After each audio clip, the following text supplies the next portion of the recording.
Okay, good afternoon and welcome to the second session of the Football Marketing Bootcamp. My name is Andrew Jaffe. I'm the founder of the Rail Media and SportsTV Guide. Many of you get an email from me every day, so you're accustomed to seeing my name, but now you get to see my face. Hopefully it's not too frightening, and you're able to put the face to the name and that sort of thing. So today's session, as is already been published, is making fantasy work for you. So fantasy football is clearly a significant part of the sports bar experience, but unfortunately it hasn't necessarily translated into positive results for a lot of operators. So we're going to talk today about fantasy in four sort of distinct segments. And as we do it, we'll be taking questions along the way. So as you're participating, you can tweet your questions at hashtag FMBC2017. So Football Marketing Bootcamp 2017. You can also go on the comment section on our page, and if you're on YouTube, you can put them onto the YouTube chat. So we will take questions during the separate sections. Before I get started, I'm going to take a moment and allow our panel members to briefly introduce themselves. So you see we've got a pretty potent brain trust of folks associated to fantasy sports and sports bar marketing. As I said, you know who I am. I'm going to ask Charlie to unmute his device because I can see he's still muted. And there he is. And start with you, Charlie Frankus. Tell us who you are. Hey, everybody. I'm the co-founder of a company called Springzy. And prior to that, I was marketing director for a sports bar chain here in Cincinnati. So I am familiar with fantasy football and promoting fantasy football within the restaurants. And what we do at Springzy is we really gamify the employee experience and help you raise check average by communicating directly to your crew and also running competitions that are tracked automatically. Excellent. Charlie and I met a couple of years ago when he was the director of marketing for that chain. And I thought it would be interesting to have somebody with that kind of C-level marketing experience on the panel for those of you that are multi-unit operators, but his insights will be valid for even independent or small chain guys as well. So next I want to introduce Frank Corto. Frank is the proprietor of a company that does draft party programs, Draft Party USA. Tell us a little bit about what you do, Frank. Yeah, my name's Frank. Our company is Draft Party USA. Can you hear me? Yeah, now I can. Okay, great. So we are a draft party planner. We do the production of high-end draft parties. This is an event that started in Las Vegas years ago. We also own a party planning company here called Sin City VIP, and through customer demand, we ended up facilitating draft parties at some of the best sports bars on the Las Vegas Strip. And we've expanded that into new markets, into NFL cities, and with national chains and small individual operators alike. So we've shown some great growth and potential for this year and years to come. Yeah, for us today, the one of the real great value points that Frank's going to deliver is he knows what works and doesn't. Maybe more importantly, knowing what doesn't work to ensure that we don't make any mistakes that are unnecessary as we're operating in our restaurants and focusing on draft parties. So we're going to talk an awful lot about that. That's going to be the last segment of the four portions of this conversation. Next, I want to introduce somebody I'm very excited who's participating. Howard Kamen is a board member on the Fantasy Sports Trade Association. Did I say that correctly, Howard? That's exactly right. Fantasy Sports Trade, FSTA for short. So tell us a little bit about the FSTA and your role and how we can help our operators today. Sure. So the FSTA is an organization that's made up of fantasy sports related companies, big and small. So the ESPNs and the NFLs of the world are part of the organization, as well as mom and pop companies that specialize in fantasy sports, whether it's providing content or providing games and services of the like. We've got about 150, 175 members in the organization, and I've been on the board of directors, as Andrew said, I've been on the board since 2008. and I'm also the secretary of the organization. So we work with large and small fantasy sports companies to help them better their businesses, and it's a networking organization as well.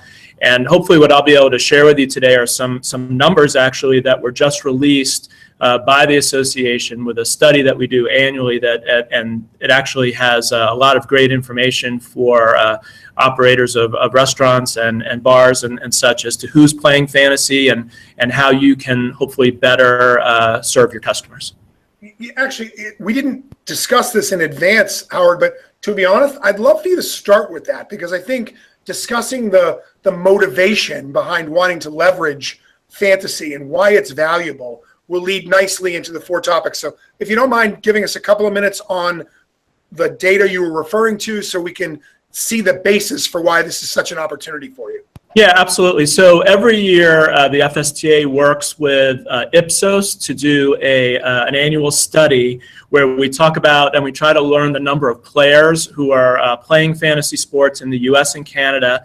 And this year we actually added a new component to it, which is how much money people are spending. So a big figure for us. And just to give you the highlights, the number of people who are playing fantasy sports, and this covers all the different sports, is a little bit over 59 million people in the US and Canada, 59.3 million people. Of those numbers, and I'm going to refer to my notes here a little bit, about half of that number are age 18 to 34, and 25% of the new players this year are in that 18 to 34 range.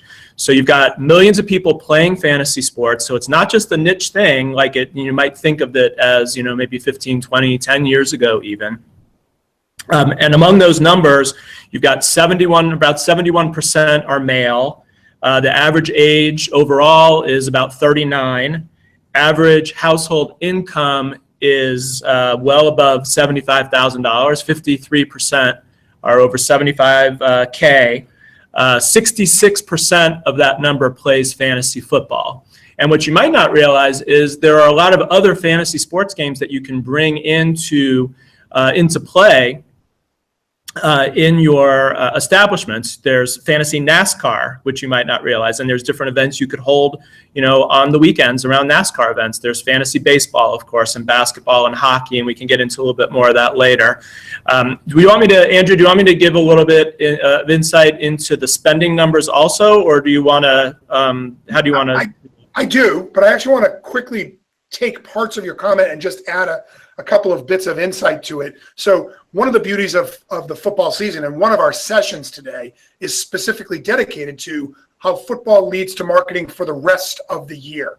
And so you just made, I think, a very salient point. When it comes to fantasy, it's not limited to football. There's obviously the major sports, baseball, basketball, and hockey, have fantasy components, golf, NASCAR, as you mentioned, yep.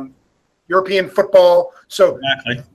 The opportunity for it to be a year-round endeavor exists. The question becomes, how do we as operators leverage that? I want to still continue with your conversation about the motivation, but I want to put that in the back of the minds of all of our listeners today, or our viewers, to say, don't forget, football is how we start. It shouldn't be how we end. And I think that's partially the point you were making, and I really wanted to codify it. So let's talk about those numbers for a moment. Howard, what do those spending numbers look like? Yeah, so just at a high level, over the last year, what the Ipsos study found that they did for the FSTA was that consumers spent over $7 billion with a B, $7 billion on fantasy sports this year, which is a huge number.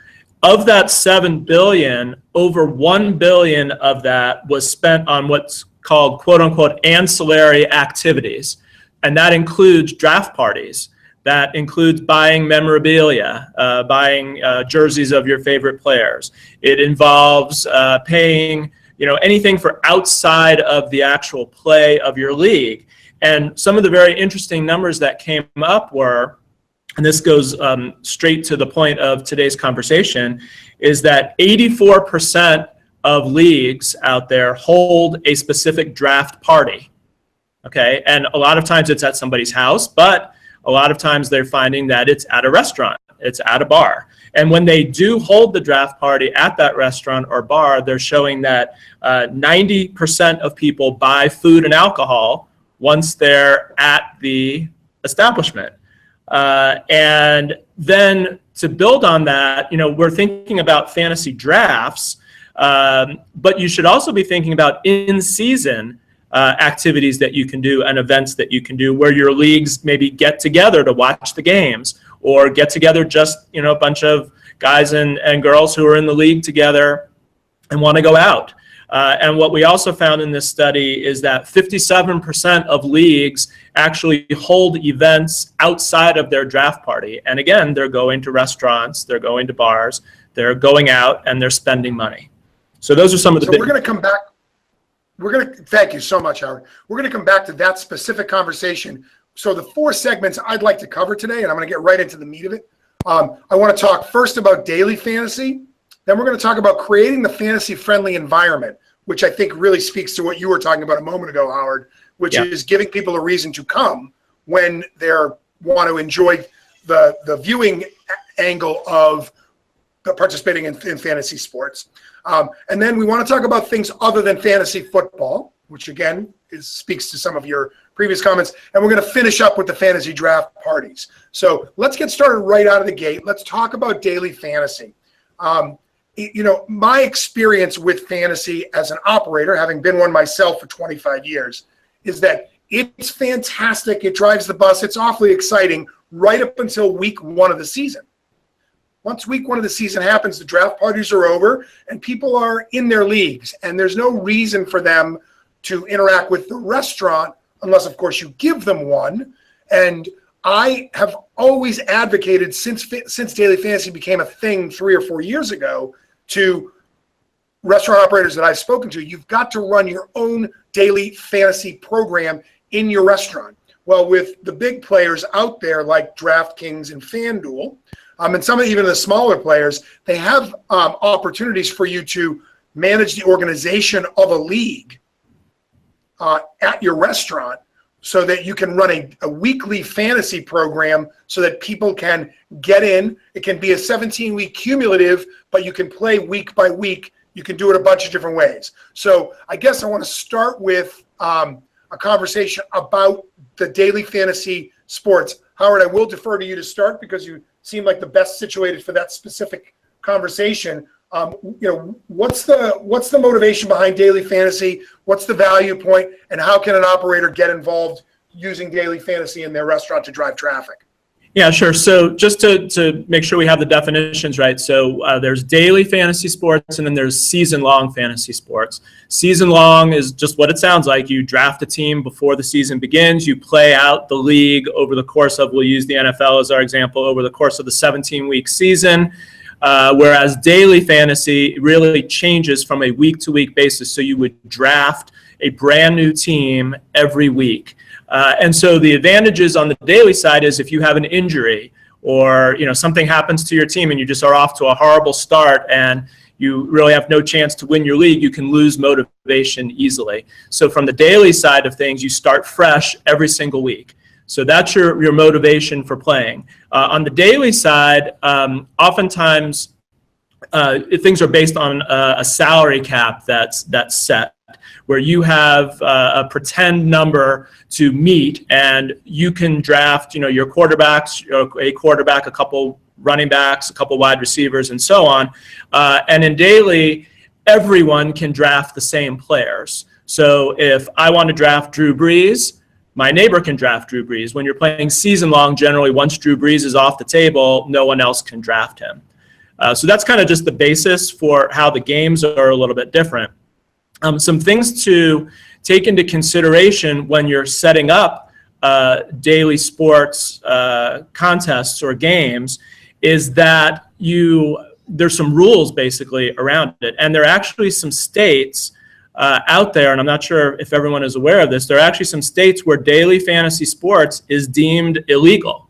Okay, so that's really important. So the states where even like the DraftKings and FanDuels of the world do not allow their consumers to play are Arizona, Iowa, Washington State, Louisiana, and Montana. Those are 5 of the big states where it's actually, you can't play, you can't collect money and play daily fantasy. There are a couple other states that are also in question. So Delaware, Alabama, Idaho, Nevada, and Hawaii are actually some other states where there's some negative attorneys general comments on playing daily fantasy sports. So you have to be careful about that.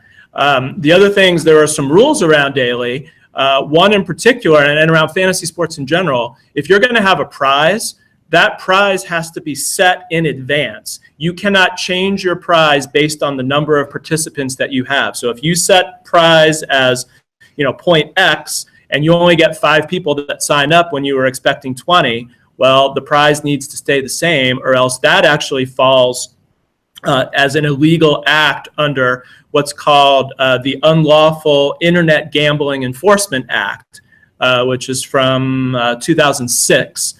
Was passed. So there's a lot of little things here, and we could get a little bit deeper, but I don't want to dominate the conversation here. But the gist is daily really lets you set your team fresh every week, but there are definitely some rules you have to follow, and there are also some states you have to be wary of. So a lot of the people who are watching today and participating, if you're in Arizona, you really can't do one of these contests. Right. Well, so one of the things that's interesting about the restaurant environment is when a prize is offered, it's not the same because you're not asking people to buy in. You're doing an internal experience. So the idea of maintaining the prize as a fixed number, so to speak, when I did events like this, we would get a beer company to give us a mountain bike.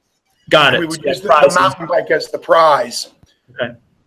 So good news that that's not an issue. But actually, I wanted to reach to Charlie about this because Charlie's got a lot of experience with in-venue promotions, and in fact, that's one of the things that Springzy is about, his company. So when it comes to succeeding with daily fantasy, it's all well and good to come up with the idea, but you've got to execute on it. So Charlie, give us some insight into what a best practice looks like when you're trying to drive weekly participation in a competition like this for the single game day, and what you suggest operators can do to better execute on a program like this. Sure.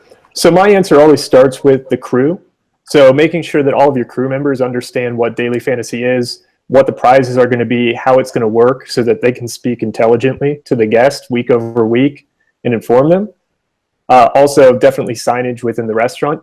And then it's not just about bringing the people in, because getting to the table is kind of the first thing you want to do, but it's maximizing the experience once they're at the table. So a few quick tips as far as like raising check average once you actually have customers in your restaurant are probably the biggest thing is before the food hits the table, ask them if they want to refill on their drinks or their beers, because that's when people are more likely to order a second beer, not after they get the food. And then it's also a matter of keeping your eye on what's going on. Don't let them empty those glasses ahead of time. And then I would also work on building some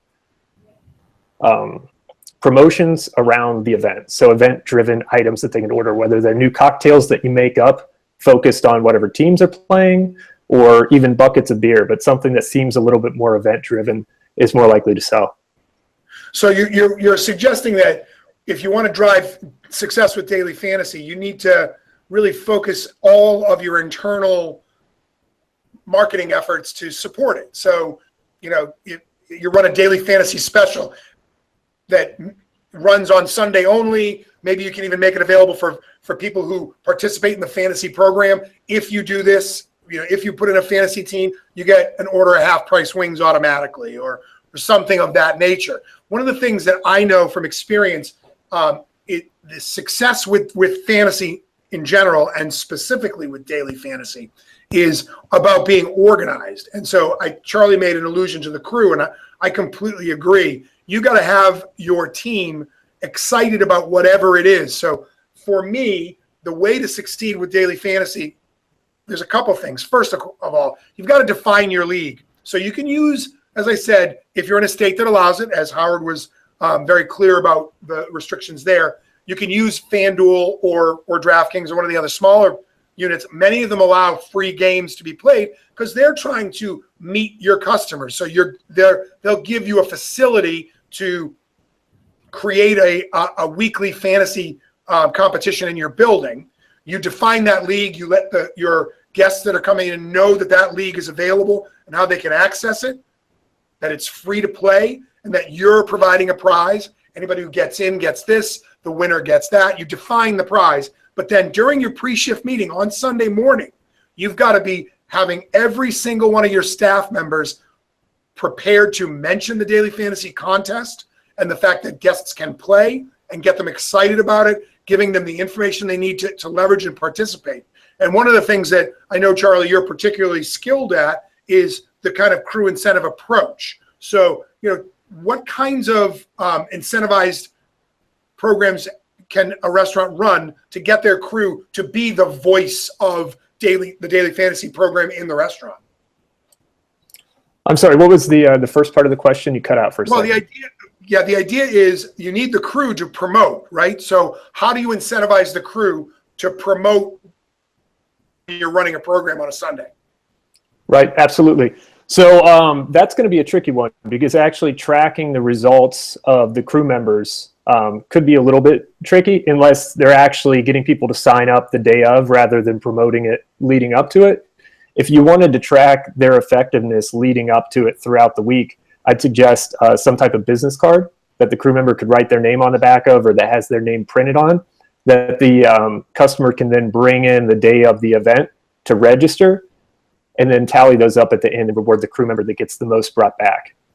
Oh, that's a really interesting idea. Plus, you've got them on the street promoting, or even in the restaurant promoting each time, so that you're building a momentum. So if you start something like that on Tuesday, leading up to Sunday football, you can create a lot of momentum towards it and potentially drive additional traffic.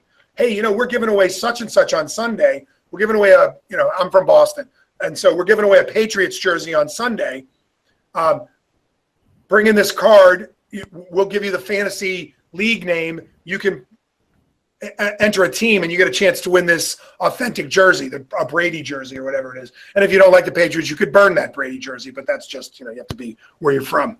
And one of the things about daily fantasy or just fantasy in general that is a big disappointment for operators is, again, they can't seem to crack the code about how to make it relevant week 6 and 7 when a guy's team is blown up and their interest level is gone. That's why daily fantasy is so powerful. As Howard talked about earlier, the idea that a user can, a player can have a fresh start every week. To me, that's the core selling point to a daily fantasy program in your restaurant is your team already blown up for your fantasy league? Well, our restaurant gives you a chance to play again.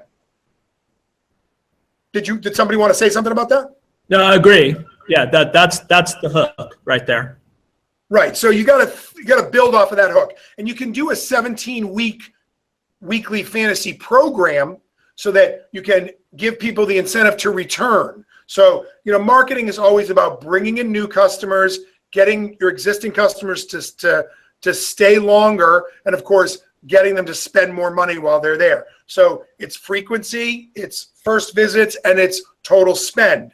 Well, the beauty of daily fantasy is you can use it as a driver for regular traffic. So, that's all well and good, but it leads to this next topic, which I want to cover, which is creating a fantasy-friendly environment.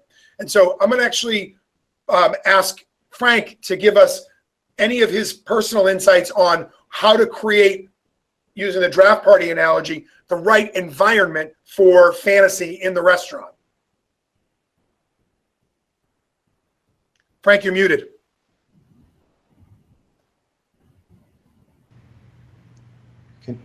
You got me? There you are. Yep. Well, the fantasy draft party has become a tradition that many leagues and groups of friends look forward to. And to do it in a sports bar restaurant location, gives the opportunity to really brand yourself as an operator to a new group of guests. It might only be one of the group of 12 who did the planning for this event, and he's bringing 12 new guests into your establishment who can come back and really set the stage for whatever type of sports marketing programs you might want to push forward in the future. Weekly, daily fantasy events, all the way forward to Super Bowl, March Madness. Anytime there's a big sports event, if you already have a database of these type of clients, you can assure that you're going to sell out for the Super Bowl party and for your March Madness package. And not only are you going to sell out, but you're going to be able to determine the price and pre-book those tickets well in advance, just based on the customers that are already in your computer system. So as far as a fantasy-friendly experience, it does go along with a sports-friendly experience. You know, a location doesn't have to be a sports bar to hold sports viewing parties. There are upscale lounge-type establishments, different types of restaurants that have private dining rooms that can be perfect for a fantasy draft party. So it's all based on what the group is looking for, and operators should know that these groups are very particular, and if they trends at their place, they're going to want to make sure that the finest of details are attended to. You know, what Daily Fantasy has done for the industry has been incredible. They've given the customers a way to really re-engage throughout the season, just as you guys have described, that if your team goes down the tubes in September, there's still plenty of fantasy football left ahead. But the initial draft party is what really sets the tone for the year. And the season-long draft, where we do it with our partner locations, we set up a premium draft board with individual player stickers. We provide personalized league gift bags. But really, the draft board is the centerpiece. And when you're in a room with your league, with your friends, and you're having the draft, it's your show. You are the GM. You create your own war room, and that draft board, it really brings the whole event together. So, you know, the experience you provide is going to go a long way beyond the draft party or even the next week. It's really going to build your customer base and make them think well of the attention you pay to their event. I think that's a great point because, of course, the fantasy season begins with the draft. So if we're talking about just kind of the process of the football season, everybody preseason starts to get engaged the first week in August. Games are being played. They're starting to think in terms of their draft, who's doing what, paying attention to the players. It's created really a 21-week season. Are starting to really sort of analyze the quality of a guy's preseason. Did he get injured? Is he the player he professed to be? And I think the next piece, and I would actually ask Howard to talk a little bit about this, is, you know, how does an operator, what resources are available for an operator to deliver fantasy intelligence?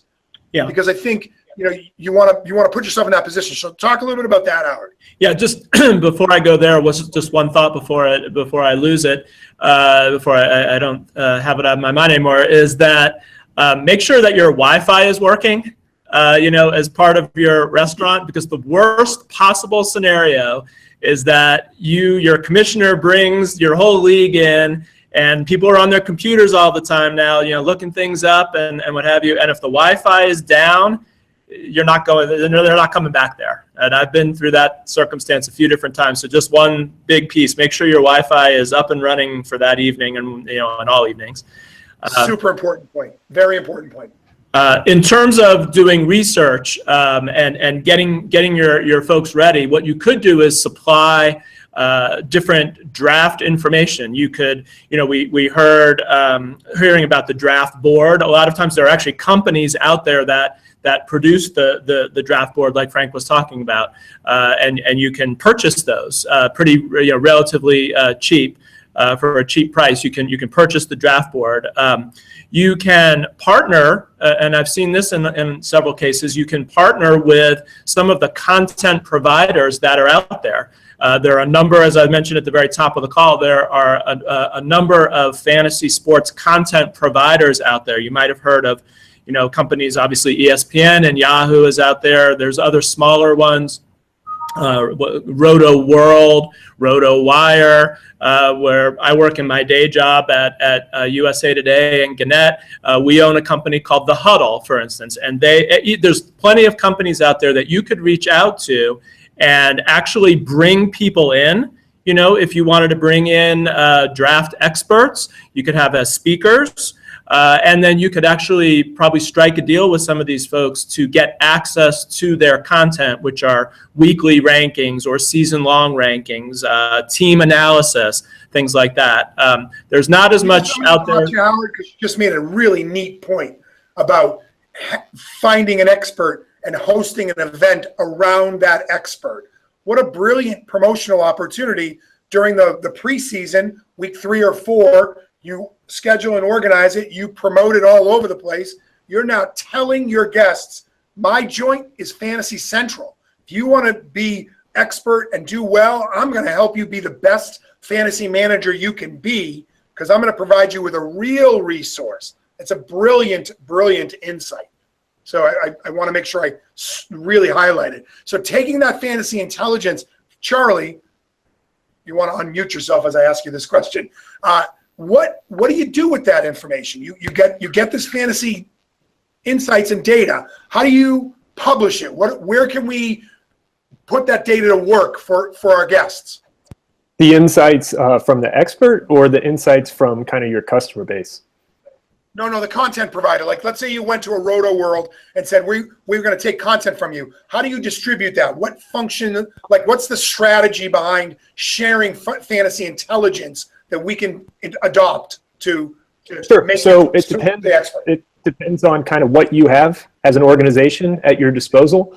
The most basic way would be to print it off and distribute it in the restaurant. Say, hey, every Monday, we're going to be providing the latest copies. Stop by and pick them up. If you have an email marketing list and have the ability to segment it, that's a perfect opportunity during the draft parties to encourage people to sign up to receive updates throughout the season. I can't imagine any fantasy football fan that wouldn't take you up on that offer. And I do just want to jump back briefly to the question earlier about preparing the restaurant for the fantasy party, because somebody brought up a key point, and that's there's a commissioner that's choosing the location, and they're essentially herding 11 people to a restaurant for this draft party. So put yourself in that person's shoes and think about what can we do to make their life easier. So Wi-Fi was brought up. Also, power outlets. We always like to have a dedicated draft area that was kind of like a showcase, so anybody coming through the restaurant prior to draft parties could see it and kind of connect the dots. But the other thing is scheduling. So they're trying to essentially herd cats. So making it super easy to schedule, reschedule, and then having a dedicated crew member is like a fantasy ambassador there to answer questions and also kind of serve the parties when they're happening. Works really well. Great insight. We're going to talk a lot more about that when we actually get to the fantasy draft party section. So hold those thoughts, because we're going to come back to them. One of the things Charlie said that I completely agree with, in email marketing. So I'm biased. We are an email marketing company. Above everything else, we deliver our service via email. We deliver our content via email. We're an email marketing company. The power of email is unparalleled in marketing to your customers. People, get excited about social media, and I mean no disrespect to social media. I appreciate it. Our first session was dedicated to it. But the reality is, with email, I guarantee that an operator sending an email to a guest with fantasy sports information as the subject line will minimally get their subject line read. I can't guarantee you on social media that anybody will even see the post. But if I'm putting myself in your inbox, I guarantee you I at least associate my restaurant name with fantasy intelligence. So I would go even a step further than email to say, you want to tell the world that you are the expert, or that you are the conduit to the expert. Either way, we're going to deliver you information and insight. As Charlie said, join up, and every Monday you'll get our fantasy intelligence newsletter. And it's a free newsletter with 10 perfect insights from our friends at ... Roto World, Roto Draft, whatever the huddle, whatever facility you use. And then using your social media as an adjunct to that, you then post bits of other information as the week wears on, especially locally interesting information. For example, if you're in Dallas and Dak Prescott's going against a lousy defense the next week, it's great fun for you to say, watch Dak light it up.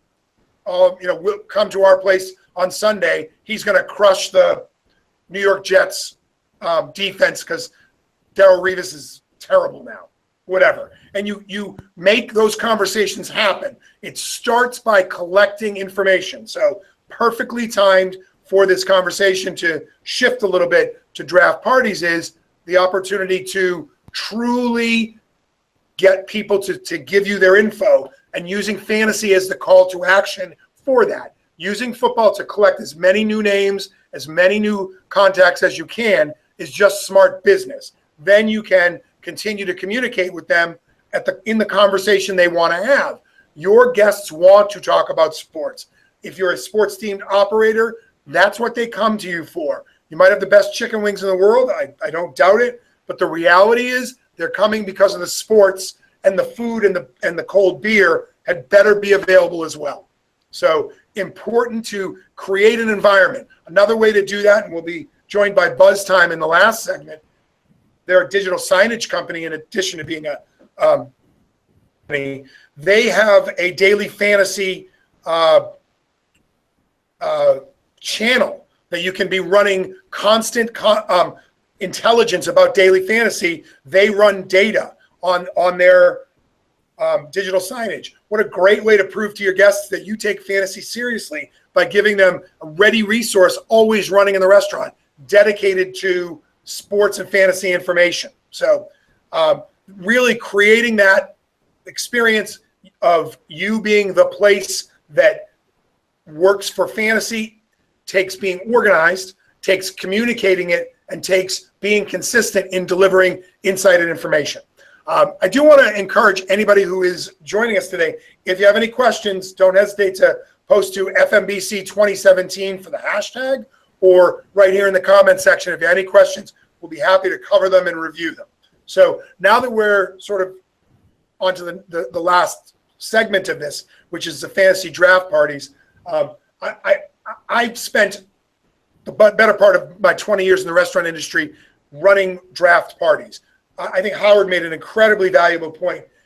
Every restaurant in America can host a fantasy draft party. It doesn't have to be a sports bar. We have lots of subscribers to the Sports TV Guide and the Rail Meet, our daily Rail newsletter, who aren't sports bars, but they've got 8 or 10 TVs and they take it seriously. So just because the word sports bar isn't how you describe yourself doesn't mean you can't leverage these events. So all that being said, I'm going to give the floor to Frank to talk a little bit about sort of the ideal run-up and organization behind executing on sort of the fantasy draft party in your location. So Frank, give us your best sort of insights and tips for these guys. Well, the ideal setup is to follow the direction of the commissioner or the league planner. So we are based out of Las Vegas, and that's where this business was built. So we've seen some of the more exotic draft parties. Groups of guys come from all over the country, all over the world. And when they come here, they make a whole weekend experience out of it. They're able to do a draft selection dinner the night before their event. And then they come back and the following day have their event at not only one of the sports bars or private dining rooms, but we have options including cabanas and VIP pool parties and hotel suites at some of the swankiest hotels on the Strip. So, the experiences are limitless here in Las Vegas. And in dealing with all these customers and seeing all the different league formats and the intricacies of their event, the different rules and traditions and drinking games that they create out of this event, we've been able to choose the best of the best and really try to create packages and experiences that will fit any location in America, but also be personalized to that location based on their drink prices, the type of crowd, the basic demographics of the city. So it's really about listening to the customer first, having a good game plan and a good outlook. Everybody touched on the idea of getting the whole staff involved, and that's certainly a priority. Also designating one person to be the point person that is the fantasy expert there on site. Even if you've partnered with an expert service, it's a nationwide service for the planning of the draft or for the delivery of insight and information, you still want to have one person that's your go-to fantasy expert there on the premises. And that'll make all the drafts go smooth. It really will. Excellent. We actually have a question from one of our viewers, and it's perfect to the timing. and we've talked a little bit about this. The viewer asks, is it a good idea to promote other things to attendees of a draft party so that you can drive your success, throughout the season? I'm going to start by answering that question and say, yes, absolutely. Anytime you have an audience, you want to promote what's next. It's okay. They expect you to they're in your restaurant. They want to be told what you're doing. They're there for that reason. There's a balance between going over the top or not, but at the end of the day, leveraging that, and I'm going to pass to Charlie on this because, again, that's from a true operator's perspective. Charlie, tell me about how you used fantasy when you were the director of marketing to drive results for the rest of the season. Sure. So great question. It is a perfect opportunity when you have a captive audience to try to bring them in throughout the season, right? That's the whole point. Just the draft party itself is very finite.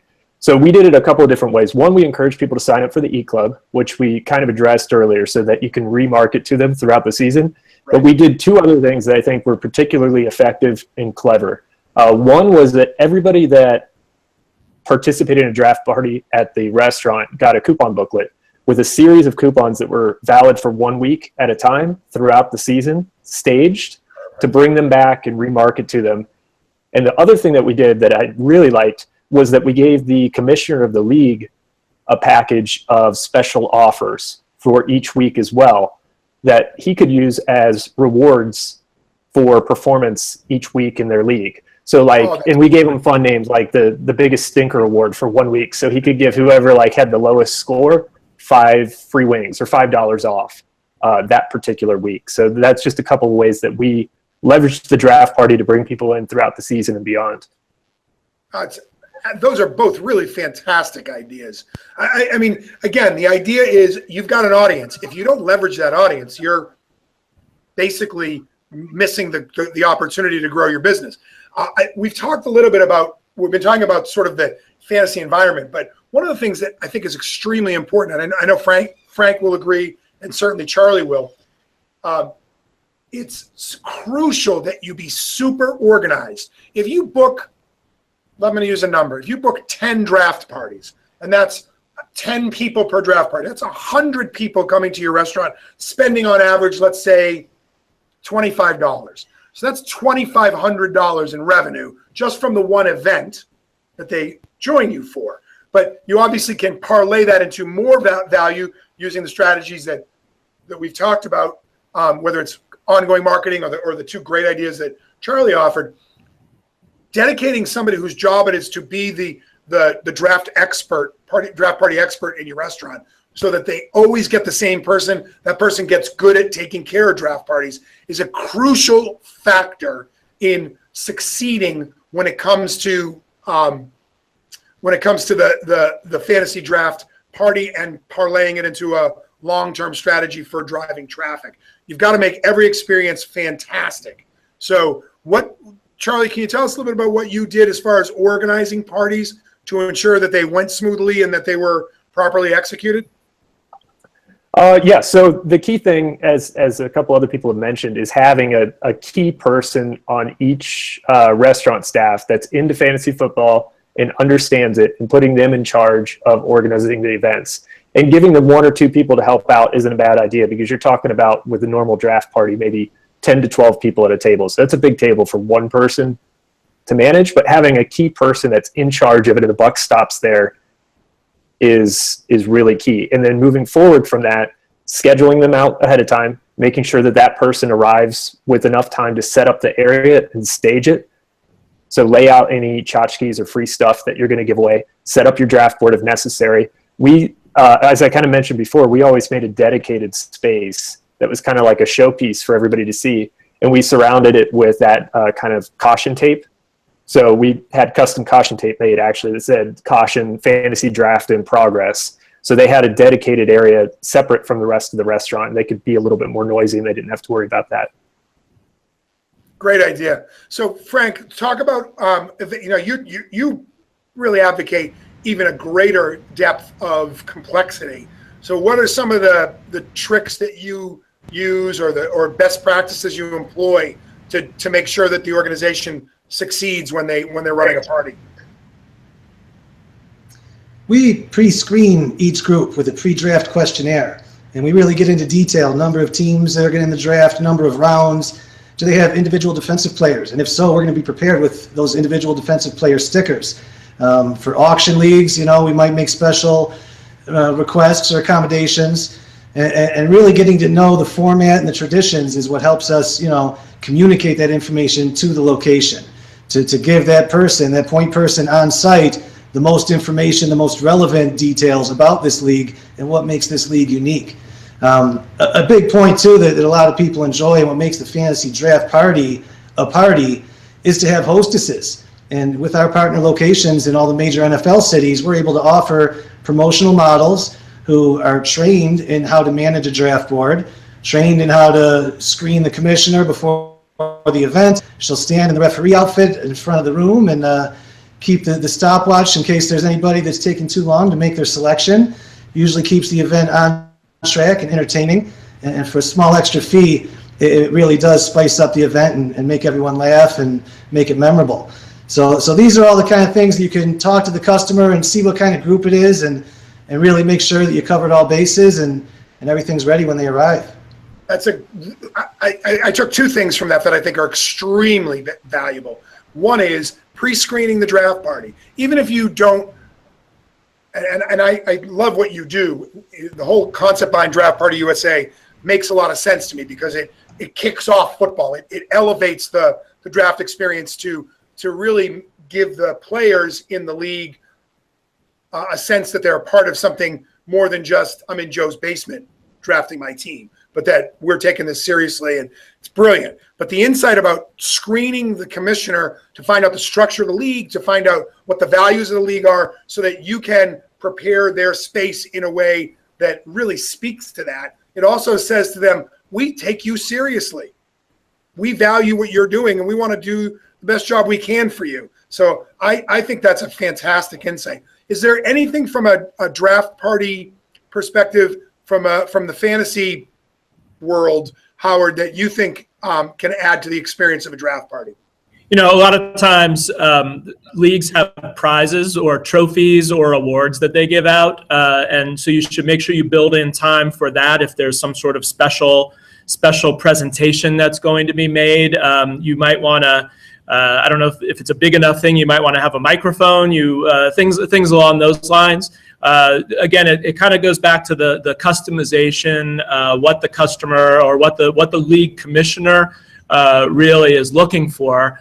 It goes back, for the other things we've talked about: discounts, we've talked about Wi-Fi, we've talked about private rooms, some sort of a screen to be able to give people access to, if they want to put their draft board up on a TV screen as opposed to an actual draft board.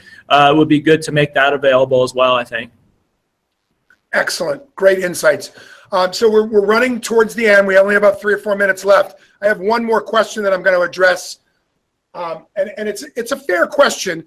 The viewer asks, is it effective if you don't have the Sunday ticket? So I will say, I'm going to make this is a personally driven statement. It's anecdotal, and I'm not offering any evidence beyond the 25 years I've been in restaurants and bars that have been sports themed. It is a mistake not to buy all the programming you can get. I know it's expensive. The problem with the NFL Sunday ticket is it's no longer a point of differentiation because everybody has it. The differentiation comes when you choose not to have it. So it ends up becoming just a cost of business. If you don't have it, you will not be a place where anybody is interested in fantasy, because they go to a restaurant or bar so they can watch multiple games. So I totally appreciate that. It can be as much as $10,000 for the season. It feels like an outrageous amount of money. But if you're sports themed, or you profess to be a place where fantasy works, and you don't have the NFL Sunday ticket, you're going to fail. That doesn't mean you can't do fantasy parties, draft parties, because those don't rely on the NFL Sunday ticket. So in this context, fantasy on an ongoing basis, I think you're going to struggle. It's just an opinion. But I also get that it's a business decision. In the end, $10,000 is $10,000. And what can you do with that? Buy a new piece of equipment, go on vacation, whatever. It's your money. But you have to understand that sometimes you got to spend to make. And the NFL Sunday Ticket is, if you're serious about fantasy sports, you can't do it without it. I wish I could be sort of less halting about it, but I can't. So as we have just 2 or 3 minutes left, I'm going to go through our panel. I'll ask you to give one sort of final parting thought, and then we'll call it a day and move on to the next session. I'll start with you, Charlie. Anything you want to offer, add, or provide for the group? Sure. So back to the question about kind of leveraging the rest of the season after the draft party. One thing that we did that I forgot to mention earlier was we encouraged people to host award ceremonies at the restaurant as well. So we talked about it during the draft party, and what we did was we had really cool footballs made, said like Fantasy Football League champion, and then people had to book their award ceremony in advance, and that way we could order the correct number of footballs, and we had a deadline when they could book it by. And then that encouraged them all to come back as a group one more time and get a little bit of extra spend out of it at the conclusion of the season. So you're 3 for 3, Charlie. You gave us 3 fantastic insights. The first 2 about giving the commissioner a prize book to be able to reward or shame players. Brilliant.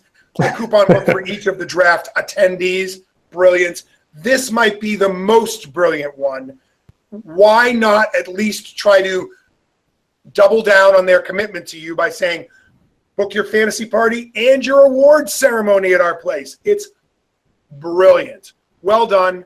You proved why I was so excited to have you be a part of the session today. So, well, thanks Frank, for having me. it's a tall order for you to follow up on that one. I hope you offer something as exciting as what Charlie just gave us. Well, inciting or instructional for the owners and operators. You know, when you create your packages for fantasy draft parties, you really want to define and define your pricing. You know, what Charlie touched on, that there was one featured draft area that was roped off with the fantasy draft in progress. That's a great idea and a lot of fun. Some places have more than one areas that they could host 3, 4, 5 drafts simultaneously.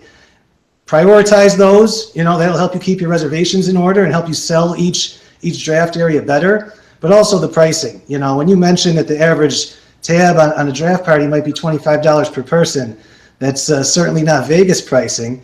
And most of our partner locations across the country, if we're going to accept a 3 or 4 hour reservation for an event like this, they're going to want to at least secure a $40 or $50 minimum spend per person. So to create a package with a price that includes at least the base level minimum spend that you want, most guests will go above and beyond that, but you do want to avoid the 3 or 4 that might stay and just nurse a Coke for the last 2 hours of the draft. So define your inventory, define your pricing, and get out there and sell your draft packages.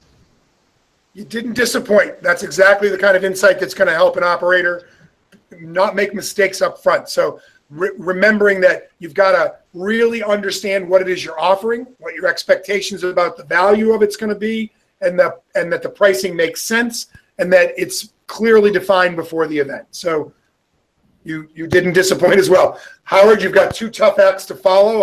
I'm looking forward to your last thought. Sure. Well, a lot of the focus today has been around fantasy football, right? We're talking about a 17-week fantasy football season, you know, starting in early September, going through December. One thing that I want people to take away from this conversation is there's more than just fantasy football. Now, while fantasy football is the biggest of the sport, I've mentioned before, 66% of people are playing fantasy football in our latest studies. Remember that when you're outside of football season or even inside of football season during the week, you have NBA games at night. You have NHL games at night. You have baseball games throughout the summer, even before football gets started. You have English Premier League on the weekends, if that's something that your clientele is into. And one thing that we found, which was most interesting in our study, the study that we announced last week through the FSTA, is that people are actually playing Fantasy Bachelor, the Bachelor TV show. And there are actually a couple companies out there that have Fantasy Bachelor games. We were chuckling, but you know what? That's another opportunity where, you know, during the week when you don't have anything sports going on, you might be able to reel in some people to play that sort of game as well. And you might get different people, a different clientele who's maybe not playing fantasy football, but maybe you get, spouses or partners or whoever who are into Fantasy Bachelor. It's absolutely brilliant. Utterly brilliant. Well done. So again, thank you all. It was a tremendous session. We're so happy that you guys joined us.